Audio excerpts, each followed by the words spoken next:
You people always think you can talk your way out of anything, don't you? Judge Robert Harrison leaned back in his leather chair, looking down at the 16-year-old black girl like she was dirt on his shoe. His silver Rolex caught the light as he waved his hand dismissively. This is my courtroom. I've been on this bench for 30 years. Do you know how much my time costs? And you want to waste it playing lawyer? Scattered laughter from the prosecution side. A few people pulled out their phones to record. Zara Williams stood perfectly still, her voice quiet. Your Honor, I just want to defend my father. I have the legal right. Legal right. Harrison's lip curled. Sweetheart, go back to school. Let the grown-ups handle this. Bailiff, remove her. The bailiff stepped forward. Zara didn't move. State Bar Rule 3.03, Your Honor. I'm invoking it right now. The smile disappeared from Harrison's face. Have you ever had someone look at you like you were nothing and knew you had to prove them wrong? 72 hours earlier. The Williams family apartment was small but immaculate. Peeling paint on the walls, but every surface spotless. Law books stacked on the kitchen table next to a half-empty bottle of asthma medication. Zara Williams, 16 years old, stood at the stove making breakfast. Her 9-year-old brother Khalil sat wheezing at the table, inhaler in hand. She'd been doing this every morning for 3 years, ever since their mother died. Honor student, debate team captain, Harvard law application already submitted. Her father, Marcus, sat reviewing bills, his mechanic's hands moving slowly through the stack. 42, but looked older. 20 years running Williams & Son Repairs. Honest work. Fair prices. Never a complaint. The radio played in the background. Local business owner accused in auto theft scheme. Marcus Williams was found in possession of 3 stolen vehicles worth over $60,000. Marcus's coffee cup froze halfway to his mouth. The phone rang. 30 minutes later, Zara stood outside her father's shop watching police cars surround the building. Flashing lights, yellow tape, neighbors recording on their phones. Detective Brennan, white, mid-40s, cold eyes, led Marcus out in handcuffs. I bought those cars legally. Marcus's voice cracked. I have the titles. Sure you did. Brennan's smirk was ugly. We'll let Judge Harrison sort it out. He loves your kind of cases. The way he said your kind.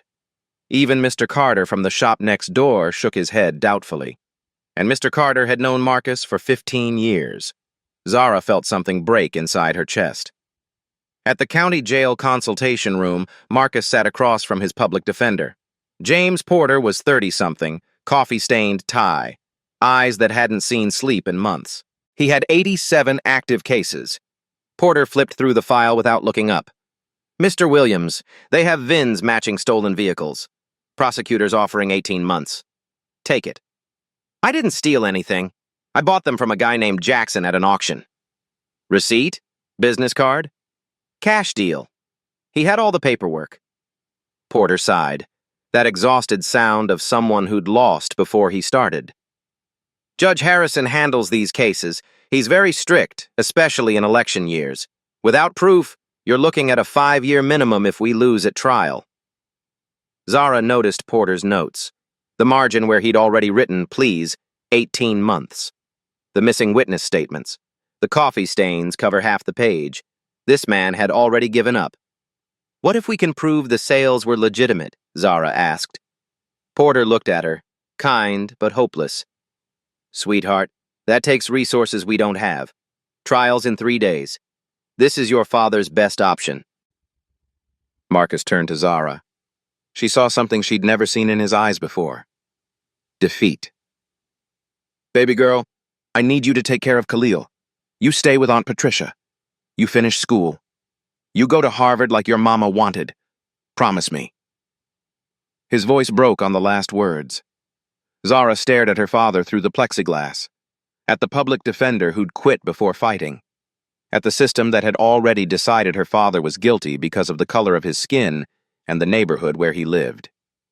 You're not going away, Dad. When Porter left the room, she took the file folder, photographed every page with her phone. every document, every piece of so-called evidence.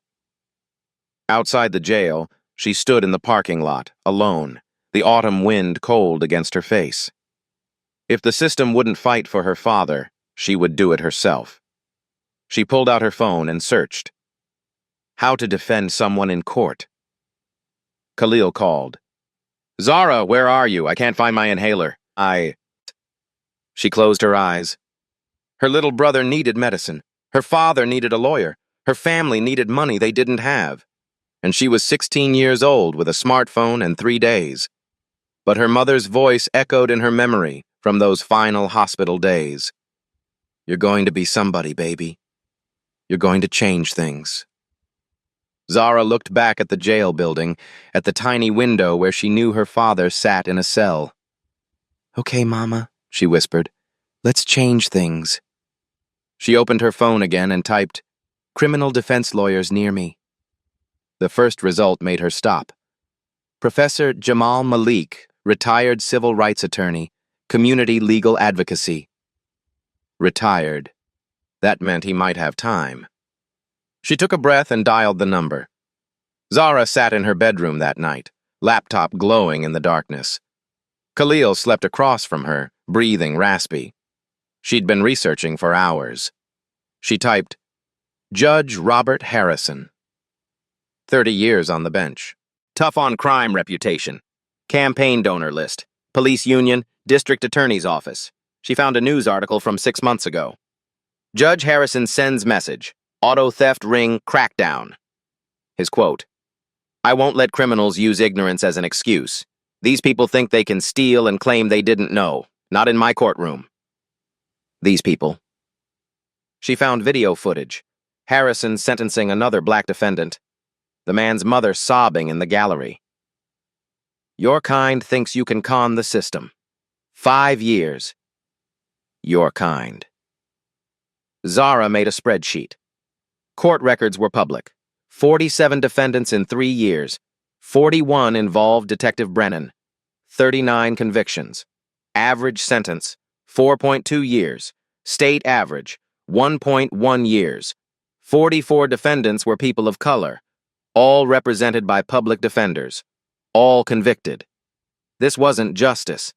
This was a machine. Morning came. Zara walked to school. Mrs. Patterson, who used to babysit her, stood on her porch. Zara waved. Mrs. Patterson looked away. Mrs. Patterson?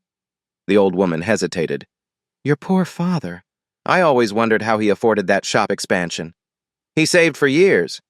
Mm-hmm. She walked away. Even her own neighbors had decided.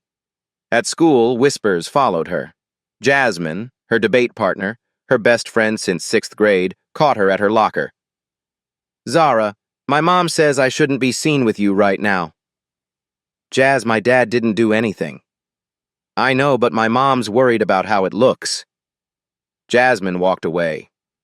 The principal called her in during the 3rd period. Zara, we need to discuss your scholarship application. This situation has created concerns. Harvard values character. The recommendation letter I was writing. He trailed off. Her Harvard dream. Disappearing. Mr. Hendricks, he's innocent. I'm sure. But perception matters. Let's revisit this once everything is resolved. After her father was convicted. After her future was destroyed. She left school early. At Mr. Carter's corner store, she tried to pick up Khalil's asthma medication. I'm sorry, Zara. I can't extend credit. Not until your father's situation is cleared up. Khalil needs his medicine. I have my own family to think about. The prescription cost $240. The shop's account was frozen. She put it back and left. 6 days until Khalil's inhaler ran out. When she got home, an eviction notice was taped to the door. 30 days to pay or vacate. Her father's imprisonment would make it immediate. She sat on the steps, head in hands. Khalil found her. Zara, are we going to be okay? She wiped her face quickly. Yeah, baby, I promise. She went to the library. Ms. Rodriguez found her surrounded by law books. Criminal defense procedure? That's ambitious. I don't have a choice. There's a man who volunteers here. Professor Malik. Used to be a lawyer. A very good one. Used to be? Disbarred 20 years ago. But he knows more about law than anyone. 2 hours later, Professor Jamal Malik walked in.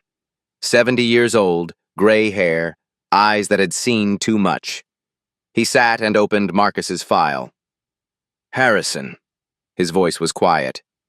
I know him. Worked with his father in the 70s, back when they still wore the hoods openly. Can you help? I'm disbarred. I can't step in that courtroom. Then teach me. He stared at her. Harrison will eat you alive. He'll humiliate you.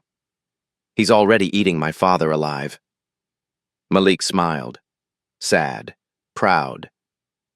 You've got 72 hours. I can teach you everything. But that courtroom is Harrison's kingdom.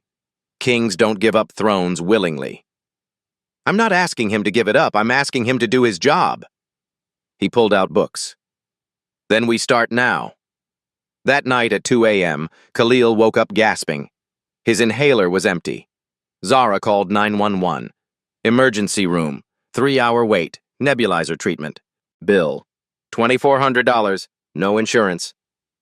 A social worker pulled Zara aside. If you can't provide stable housing and medical care, we may need to contact child services. Child services could take Khalil. Zara sat in the bathroom alone and punched the mirror. It didn't break. Her knuckles bled. She opened her mouth to scream. No sound came. The tears came. Silent. Violent.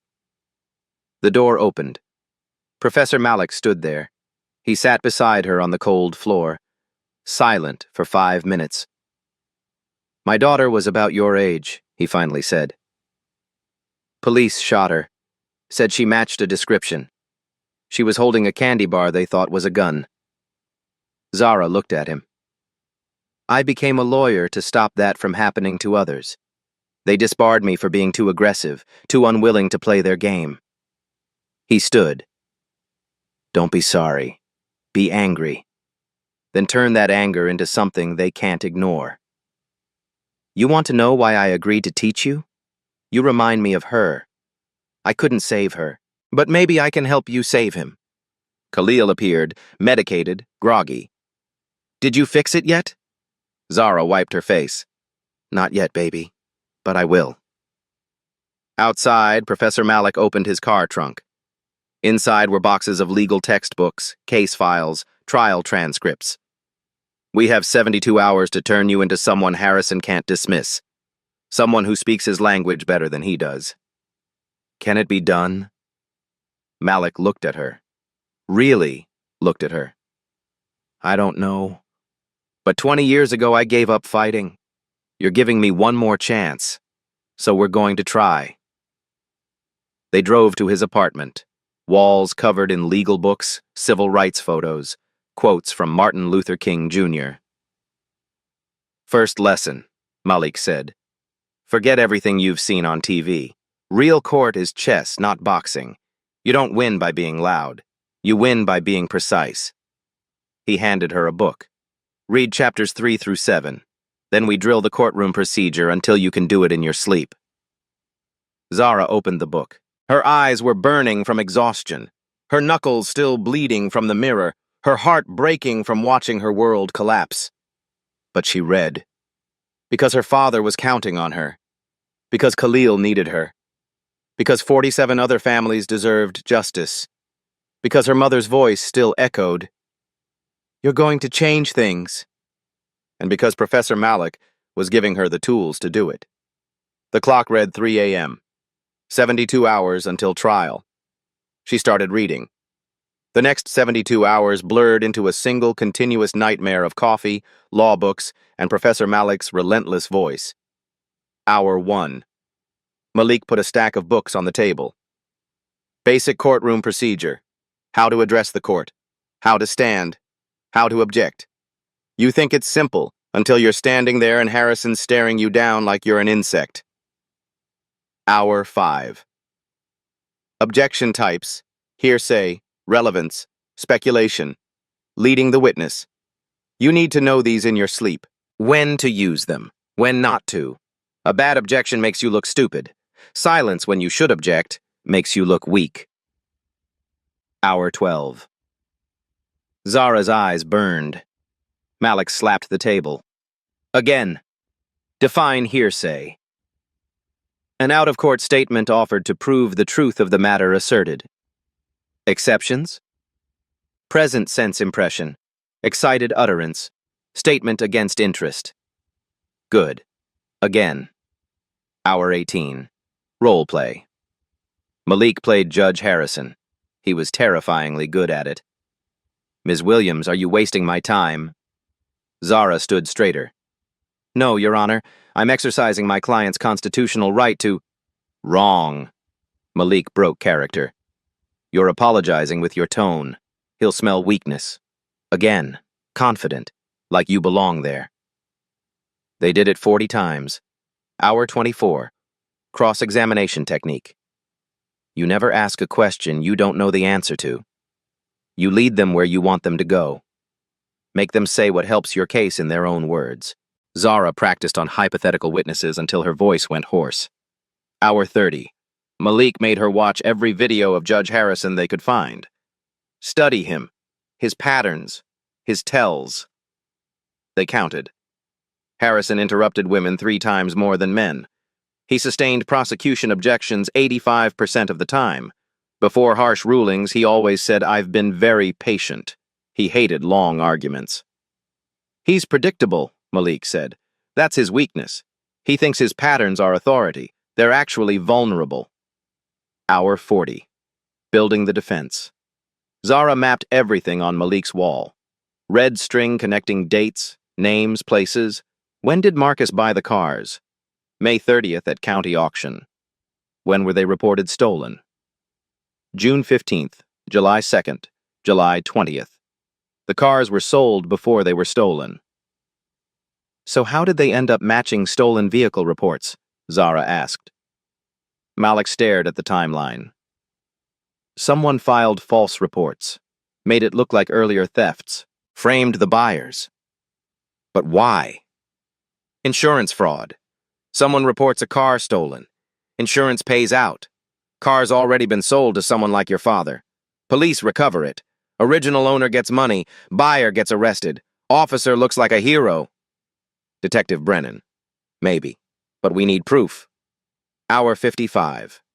Malik found the loophole. State statute buried in subsection 4B. Minors with extraordinary circumstance and attorney supervision could provide limited representation. I can file as a consulting advisor. Even though I'm disbarred, I can supervise you. It's a technicality. Harrison will hate it. But it's legal. Hour 68. Zara stood in front of Malik's mirror, wearing her mother's old blazer. The sleeves were too long. She looked like a child playing dress-up. Your mama would be proud, Malik said quietly. Will this work? I don't know. But you're going to walk in there and act like it will. Confidence isn't about knowing you'll win.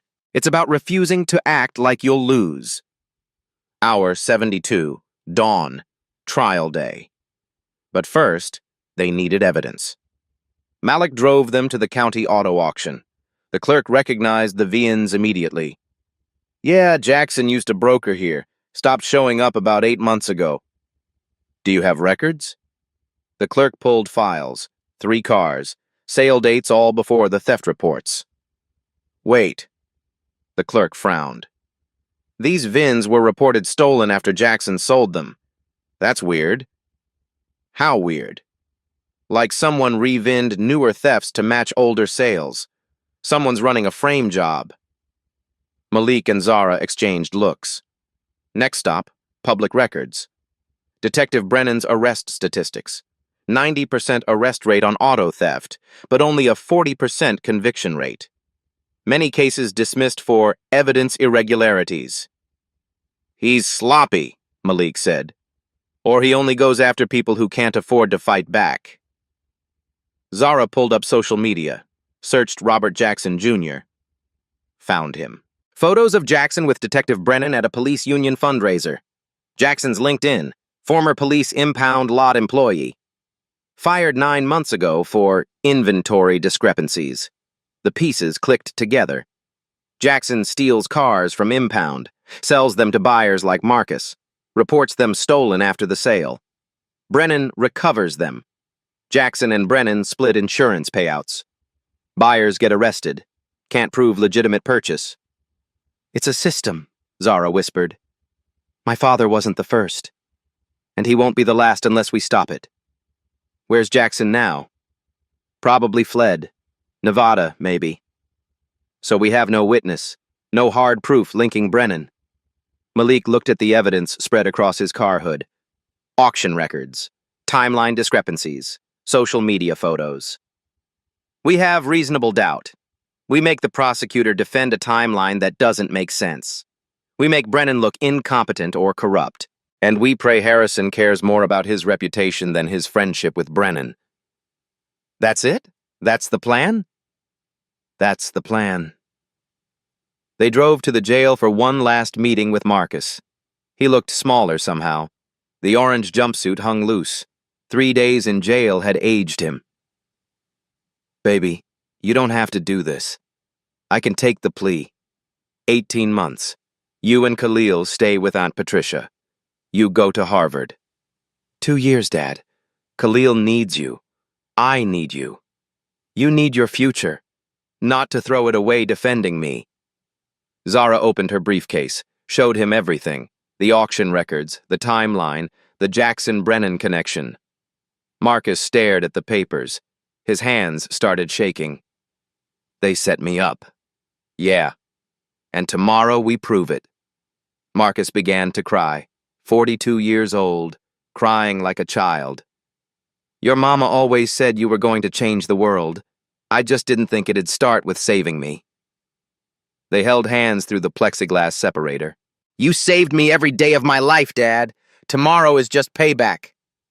The guard called time. Marcus stood slowly. Zara, win or lose, I'm proud of you. You know that, right? I know. Your mama's watching. She's so proud, too. Zara couldn't speak, just nodded. She walked out into the night. The courthouse silhouette loomed in the distance, dark against the city lights. Malik waited by the car. You ready?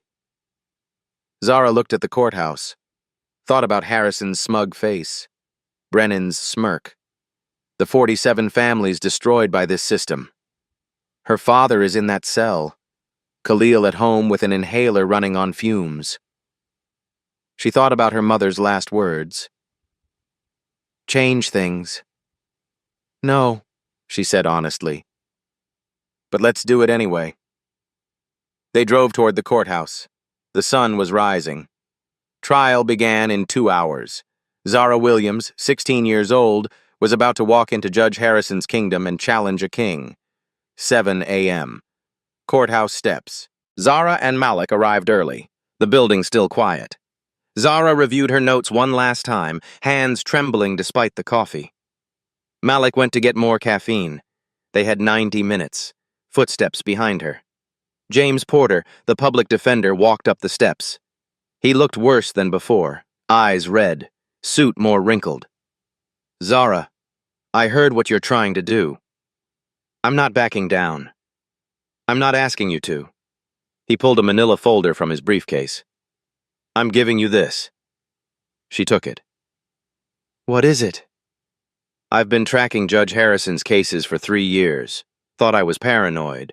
Thought I was seeing patterns that weren't there. His voice was quiet, ashamed. But you noticed it too. So maybe I'm not crazy. Zara opened the folder. A spreadsheet. Detailed. Meticulous. 47 defendants over 3 years. 41 involving Detective Brennan. 39 convictions. Average sentence 400% higher than state average. 94% defendants of color. Why didn't you use this? Zara asked. Porter looked away. Against a sitting judge? I'd be disbarred. Blacklisted. I have student loans, a mortgage, A kid starting college next year. He paused.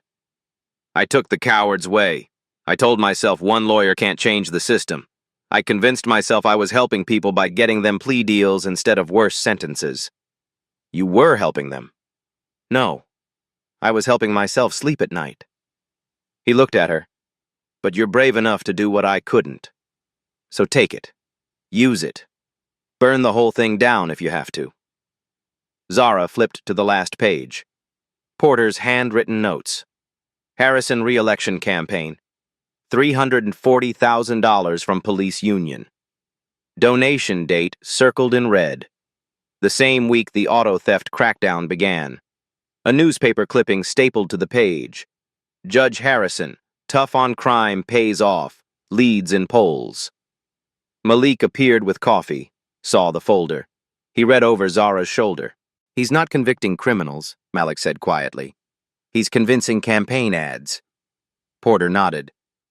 Every high-profile conviction is a talking point. Every harsh sentence is a press release. He's building a re-election platform for people's lives. Can we use this in court? Zara asked. Not directly, Malik said. He'll shut you down for attacking the bench. Contempt. Mistrial. He'll bury you. Then what good is it?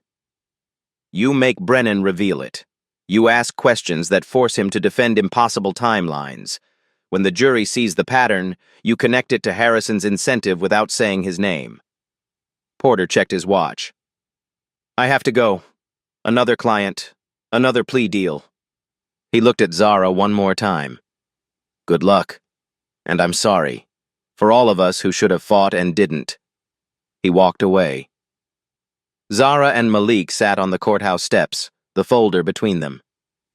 This changes everything, Zara said. This changes nothing unless you can get it on record. And Harrison will fight you every step. So what do we do? Malik was quiet for a moment. We make him choose. Between protecting Brennan and protecting his reputation. We back him into a corner where either choice exposes him. And if he shuts me down before I can finish? Then you make a record anyway. You speak truth even if he silences it. Sometimes that's all we can do. Zara looked at her reflection in the courthouse glass doors. Young, black, female, wearing a blazer 2 sizes too big. Everything about her screamed, doesn't belong here. But she had something they didn't expect. She had the truth, and she had nothing left to lose. Malik put his hand on her shoulder. Remember what I taught you. You're not just defending your father. You're exposing a system. They'll fight back hard, but you've already won just by standing up. I need to actually win, though. Then let's go take his kingdom. The courthouse doors opened. Time to walk into the arena. The courtroom doors opened. Every head turned. Zara walked down the center aisle, Malik beside her. The gallery was packed. Reporters in back, neighbors who'd stopped speaking to her, all staring. Whispers erupted. That's the daughter? She's really defending him? This is embarrassing. District Attorney Rebecca Carter sat at the prosecution table. Early 40s, sharp suit, sharper eyes. She glanced at Zara and smirked. Leaned to her assistant. 20 minutes. This'll be over. Marcus was brought in. Orange jumpsuit, hands cuffed. He saw Zara and his face crumpled. Mouthed, "You can still stop this." She shook her head. All rise. Judge Harrison entered. Black robe, silver hair is perfect. He moved like a man who'd never been questioned. Court is in session. State versus Marcus Williams. He glanced at the defense table. Double take. Eyes narrowed. Counselor Porter, why is there a child at your table? Porter stood. Your Honor, I've been replaced. Ms. Williams will represent the defendant under State Bar Rule 3.03 with Professor Malik as advisor. Harrison's face darkened. Absolutely not. Ms. Williams is a minor and unqualified. Zara stood, legs weak but voice steady. Your Honor, State Bar Rule 3.03 permits law students under supervision to provide limited representation for family. Section 4B allows for extraordinary circumstances where representation is otherwise denied. My father's public defender has 87 cases and recommended alternative representation. Harrison leaned forward. Professor Malik is disbarred. For civil rights advocacy, Your Honor, not dishonesty. State bar guidelines allow disbarred attorneys as consulting advisors in limited representation, provided they don't address the court directly. I'm within the law. Murmurs swept the gallery. Chen stood. Your Honor, this is mockery. A child playing lawyer. We shouldn't allow this circus. Zara turned to her. I'm 16, Ms. Carter. The same age Claudette Colvin was when she challenged bus segregation. Age doesn't determine justice. Applause erupted. Harrison slammed his gavel. Order! Ms. Williams, that was inappropriate. I apologize, Your Honor. I'm establishing my legal standing. I know the statute. I can still deny this if it's not in the defendant's best interest. Malik whispered to Zara. She straightened. Your Honor, if you deny my representation, I'll file an immediate appeal citing Sixth Amendment denial of counsel. That requires a stay of proceedings, delaying trial 6 months. My father remains in custody. My family loses our home. Harrison's jaw tightened. Temple muscle twitched.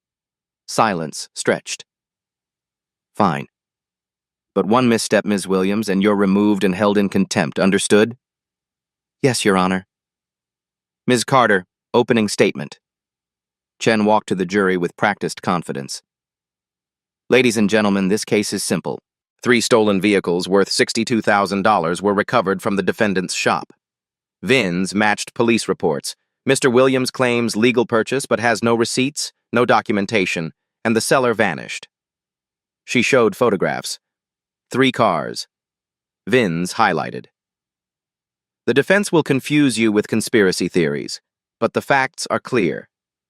Defendant possessed stolen property. That's sufficient for conviction. Find Marcus Williams guilty. She sat. Harrison looked at Zara. Ms. Williams, your opening. Zara walked to the jury. 12 faces. Some are skeptical. Some are curious. Some are dismissive. She breathed. My father is a mechanic. 20 years serving this community.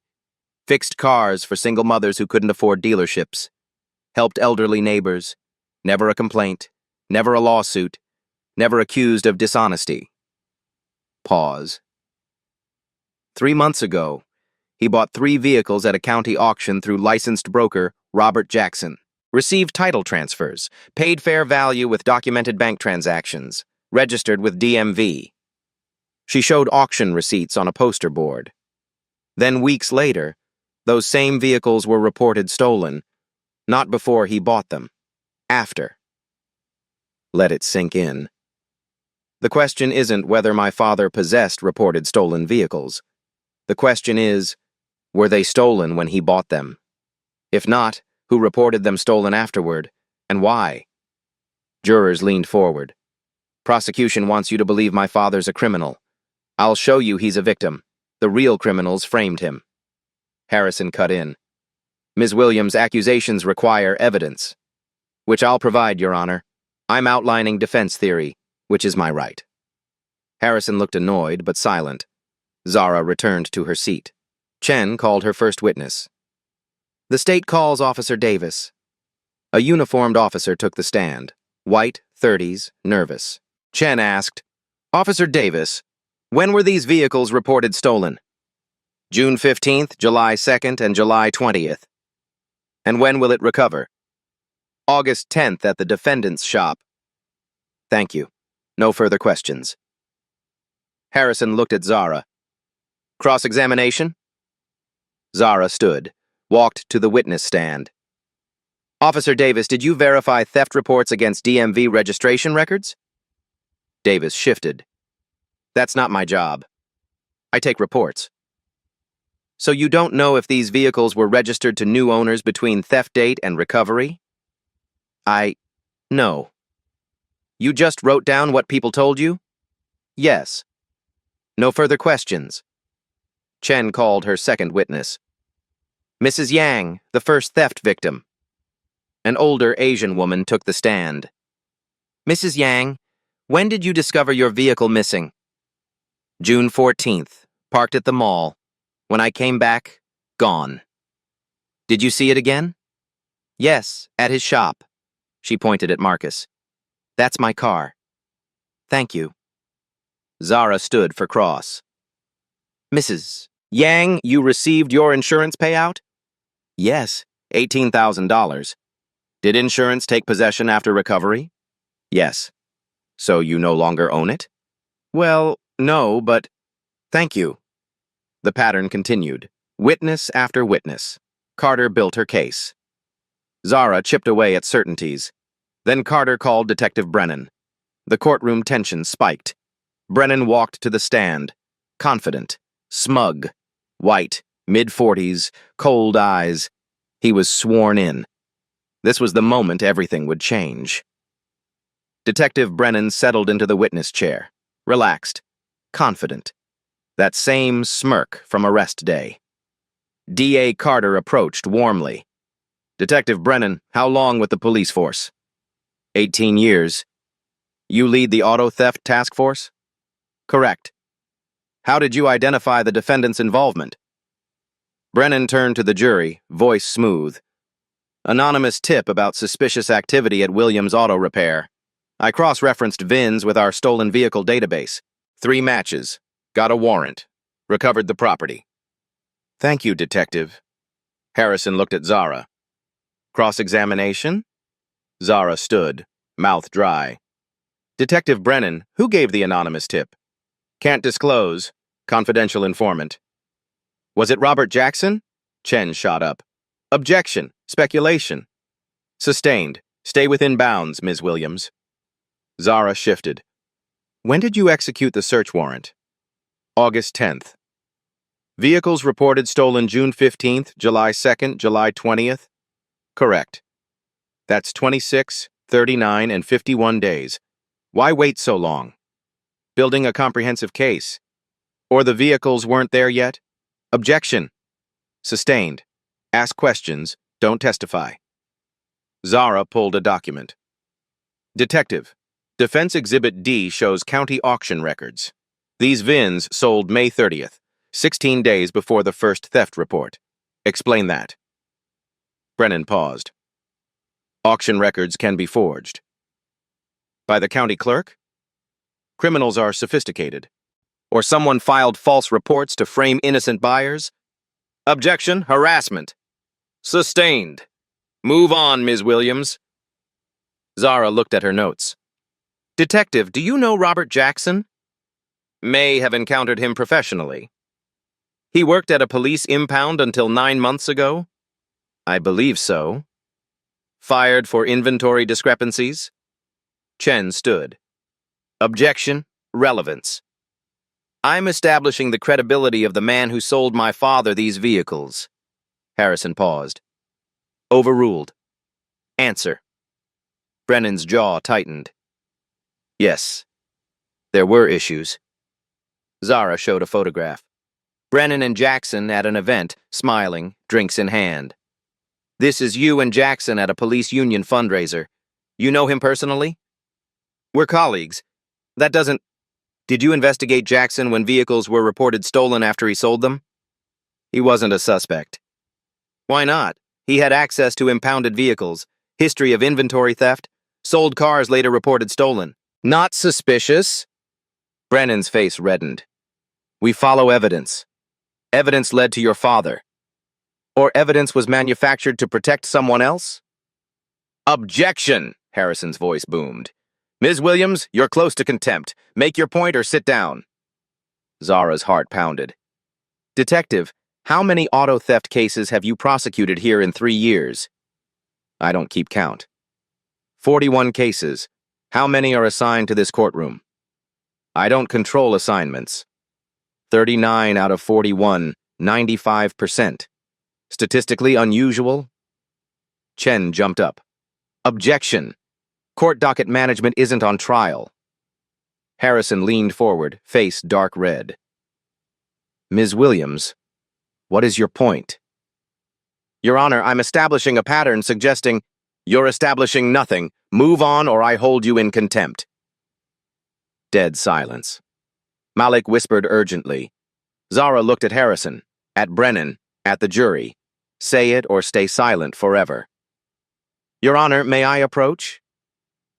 No. Then I enter into evidence campaign finance disclosures showing $340,000 from the police union to Judge Harrison immediately preceding this auto theft crackdown. The courtroom exploded, shouting, gasping, phones out. Harrison shot up. Enough! Bailiff, remove Ms. Williams immediately! Zara raised her voice. I'm exercising my client's Sixth Amendment right to expose corruption. You're in contempt, bailiff! The bailiff moved toward her. Marcus stood, chains rattling. Your Honor, please, don't punish her. Gallery erupted. Let her speak. Let her finish. Malik stood. Judge Harrison, you can silence her, but the record exists. 41 cases, 39 convictions, campaign donations. The pattern is real.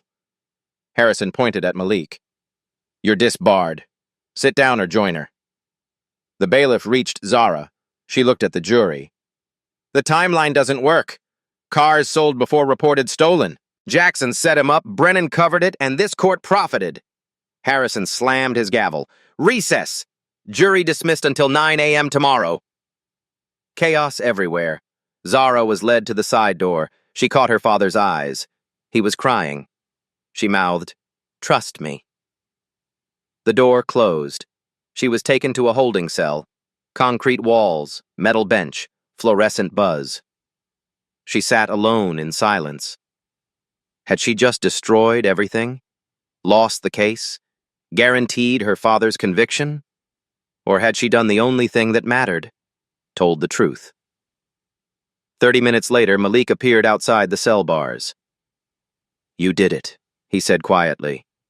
You put it on record. Even if Harrison buries it, the transcript exists. The reporters heard. The jury heard.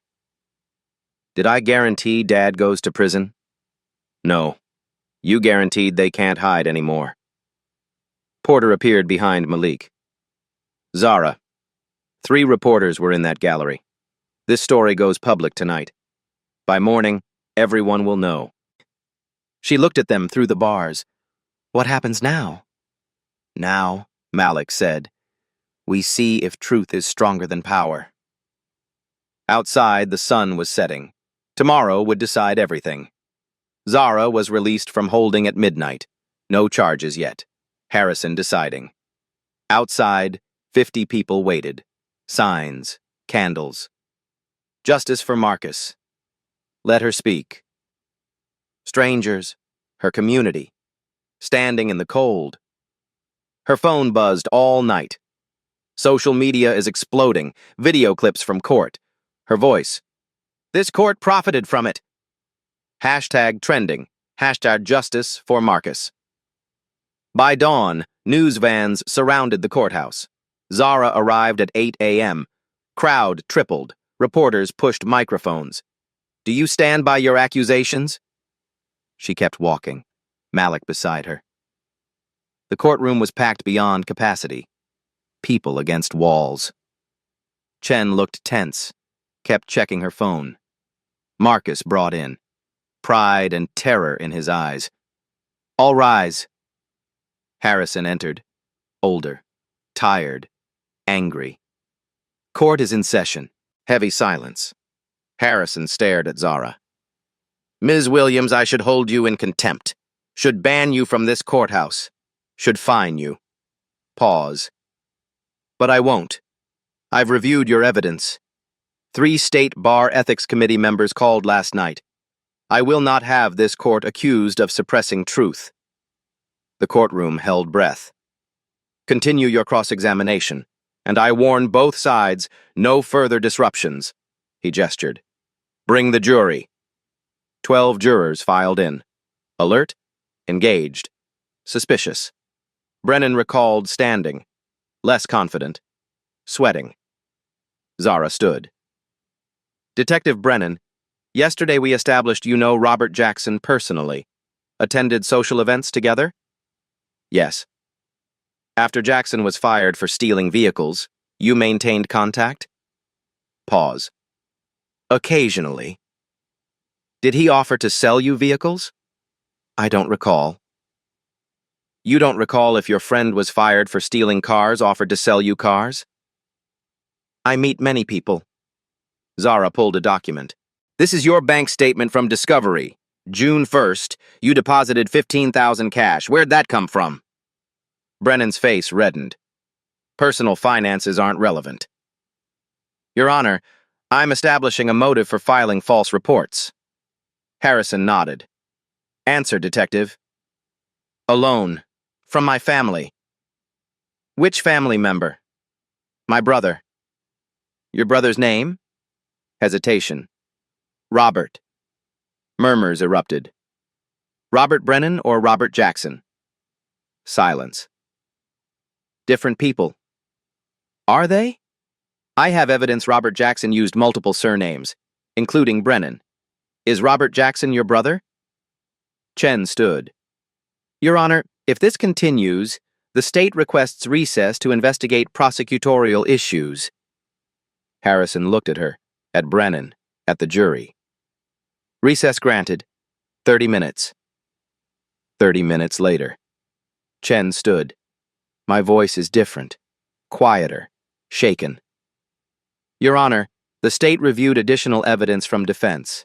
We conducted a preliminary internal investigation into Detective Brennan's handling of this and related cases. Pause.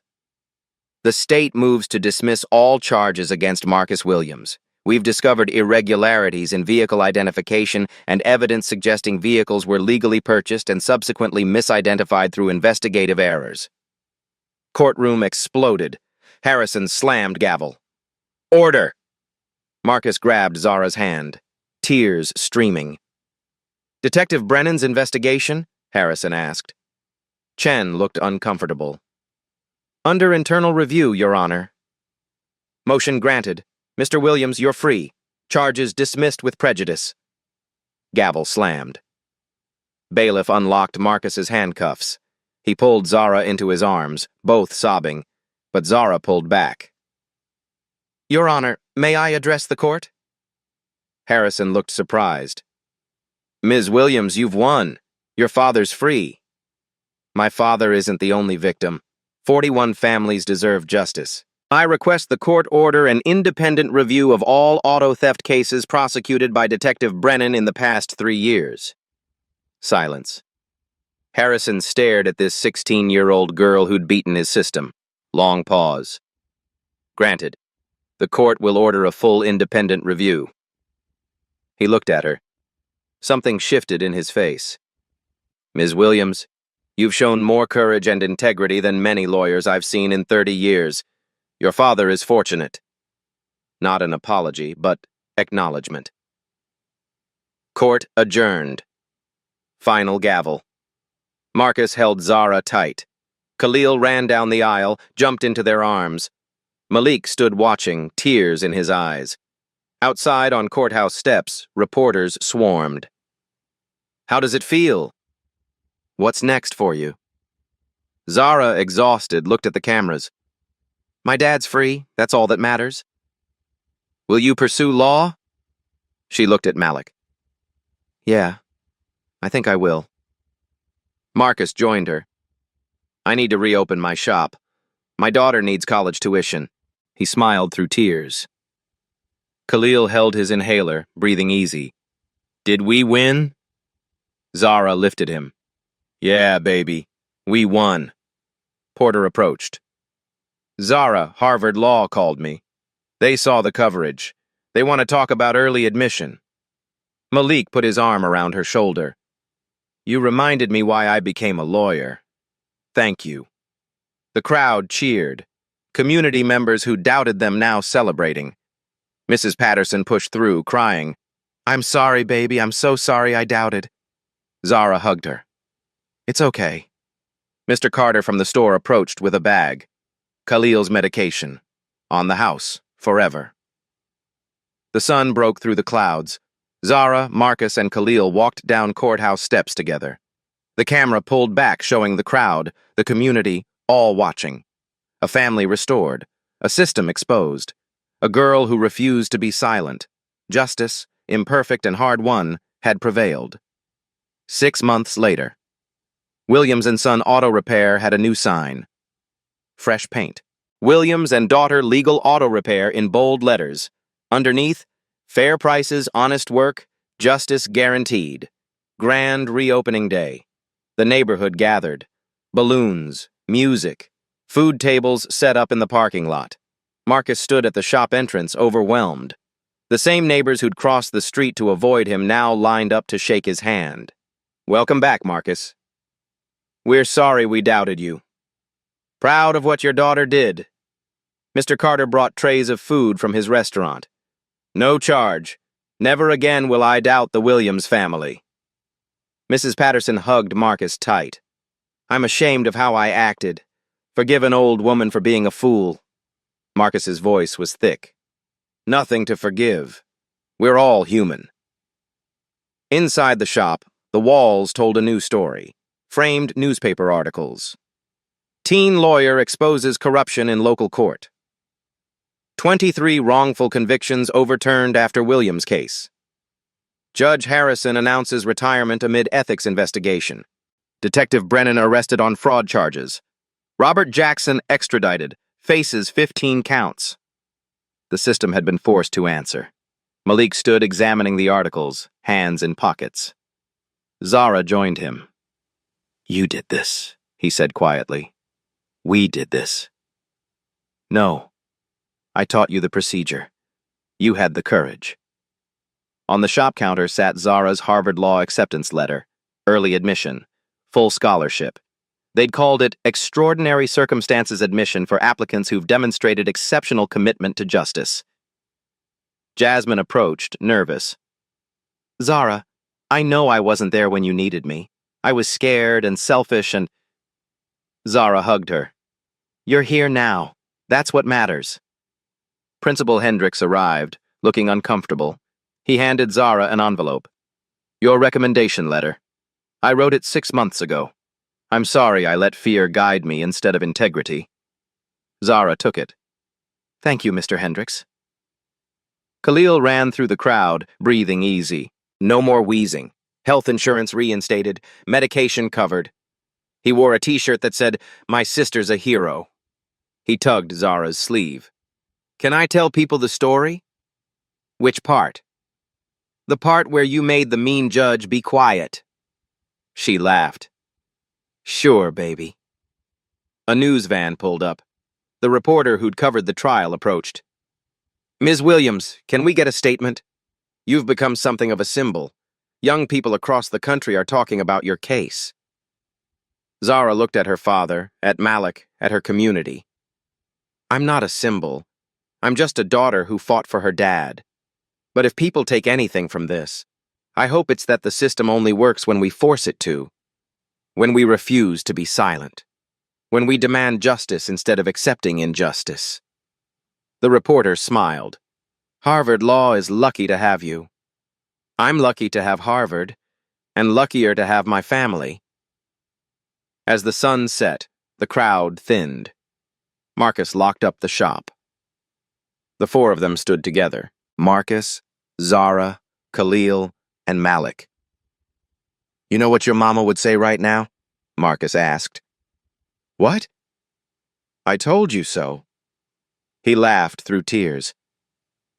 She always said you'd change the world. I just changed our world, Dad. That's how it starts. Malik handed Zara a wrapped package. Open it. Inside was a leather briefcase. Expensive. Engraved, Zara Williams, Esquernola, soon. Every lawyer needs one. Yours was held together with duct tape. She hugged him. Thank you. For everything. Thank you for reminding an old man why the fight matters. They walked home together as streetlights flickered on. Past Mrs. Patterson's porch where she waved from her rocker. Past Mr. Carter's store where he'd left a sign. Welcome home, Williams family. Past the library where Ms. Rodriguez had taped newspaper articles in the window. Their neighborhood. Their home. Changed because one girl refused to accept defeat. At their apartment door, Marcus stopped. Zara, I need to say something. I spent 3 days in that jail thinking my life was over. Thinking I'd failed you and Khalil. Thinking I'd lost everything your mama and I built. His voice broke. But you didn't give up on me. You fought when everyone said quit. You stood when everyone said sit. You spoke when everyone said be silent. He held her face in his calloused mechanic's hands. I'm proud to be your father. And I promise, every day for the rest of my life, I'll work to deserve the gift you gave me. Zara couldn't speak, just held him. Khalil squeezed between them. Group hug! They stood there, the three of them, holding each other in the doorway. A family that had been broken, now whole again. That night, Zara sat in her bedroom. 6 months ago, she'd researched here desperately, trying to save her father with nothing but hope. Now everything was different. Harvard acceptance letter on the wall, Malik's briefcase on her desk. Her mother's blazer fitted perfectly. She held a photo of her mother in the hospital bed, smiling weakly. We did it, Mama. Marcus appeared. Ready for Harvard? Scared. Good. Fear means you care. He handed her a worn book. Your mama's law textbook, from when she dreamed of being a lawyer. Inside her mother's handwriting, the law isn't just words, it's a weapon. In the right hands, it can free anyone. Tears fell. Khalil ran in. People are talking about you online. Comments everywhere. She inspired me to apply to law school. I was giving up, then I saw her story. My daughter wants to be a lawyer now. Zara looked out her window. Same streets, different world. One person standing up had changed everything. She thought about 41 families getting justice, mothers seeing sons freed. The system was forced to answer. About Malik's last fight. Her father is sleeping free, Khalil breathing easy. About everyone watching who felt powerless. Everyone was told to be quiet. Zara Williams was 16 when she proved the truth doesn't need permission. Justice doesn't care about age or race or power. It only needs courage. Sometimes all it takes is one person saying, "Not today." She opened her laptop. How to prepare for Harvard Law School. Smiled. Her mother was right.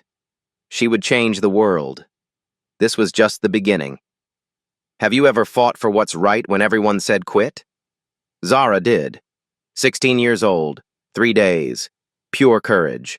She won because she refused to accept that justice belongs only to the powerful. Your fight might not be courtroom, maybe work, school, community, same principle. Truth doesn't need permission. Justice needs someone willing to stand. What injustice will you challenge? Share your story below. When did you fight for right? If this inspired you, share it. Someone needs to hear it. Like if you believe justice is worth fighting for. Subscribe for more stories of ordinary people doing extraordinary things. Remember, you're more powerful than systems designed to silence you. Be brave enough to use that power. The world waits for your voice. What will you say? What will? At Black Voices Uncut, we don't polish away the pain or water down the message. We tell it like it is because the truth deserves nothing less. If today's story spoke to you, click like, join the conversation in the comments, and subscribe so you'll be here for the next Uncut Voice.